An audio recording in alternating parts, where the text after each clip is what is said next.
Chapter 5. The Internal Meditation. The 7 degrees of ecstasy through which the mystic reaches the perfect state of the soul are described in the school of Sufism. The school of Sufism teaches about ecstasy. The state and secret of our level is revealed in Sufism, because this is the interior state of life in God. We must perform the will of God on earth as it is in heaven, while on the path of the interior peace. This conformity with the mild yoke takes us through the narrow stretch and difficult path that leads us toward the light. Everyone who works in the magistery of fire must learn how to meditate on the 7 churches.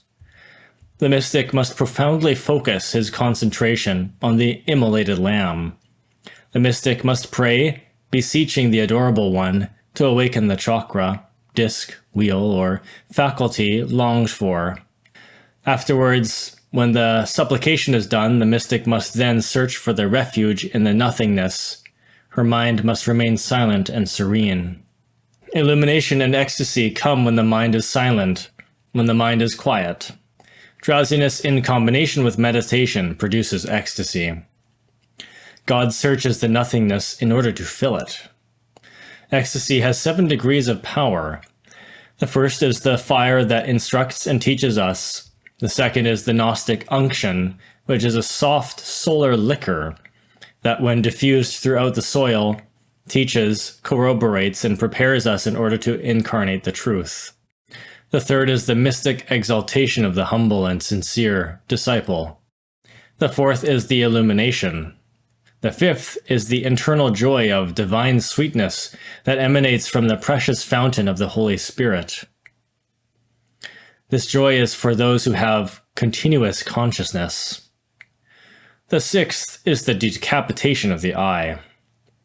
The seventh is the Venustic initiation, the incarnation of the Son of Man within ourselves.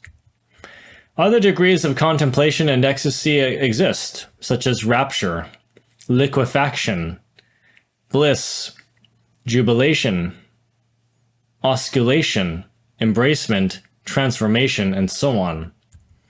When our mind becomes submerged within the nothingness, then the Lamb enters the soul in order to sup with her.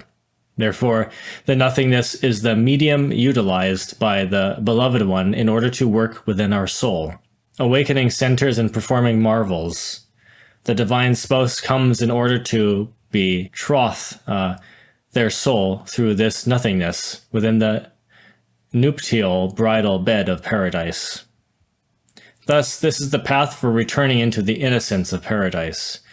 The soul will successfully experience the spiritual martyrdoms and the interior torments while submerged within the nothingness. God searches the nothingness in order to fill it.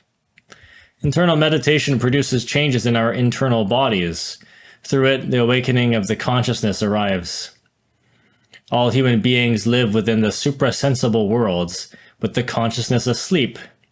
Meditation provokes the solemn awakening of the consciousness. This awakening is like lightning in the night.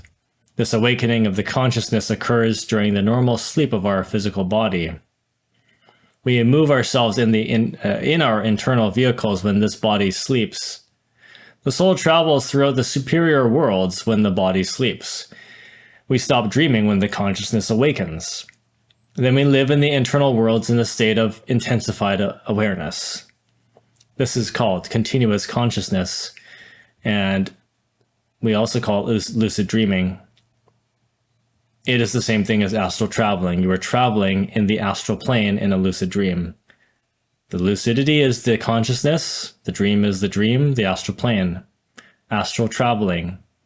Because you have awareness, continuous consciousness, or mindfulness. That's what mindfulness is. Continuity of consciousness, unbroken. Whosoever has awakened the consciousness in this way lives awake in the superior worlds. We feel the mystic beatitude of the ineffable light while in the suprasensible worlds. Then the past, the present, and the future harmonize within an eternal now. There's no better pleasure than feeling one's soul detached. Then we taste the divine nectar of eternity and we enter through the doors of the temples, filled with joy and amidst the ineffable melodies of the great mysteries.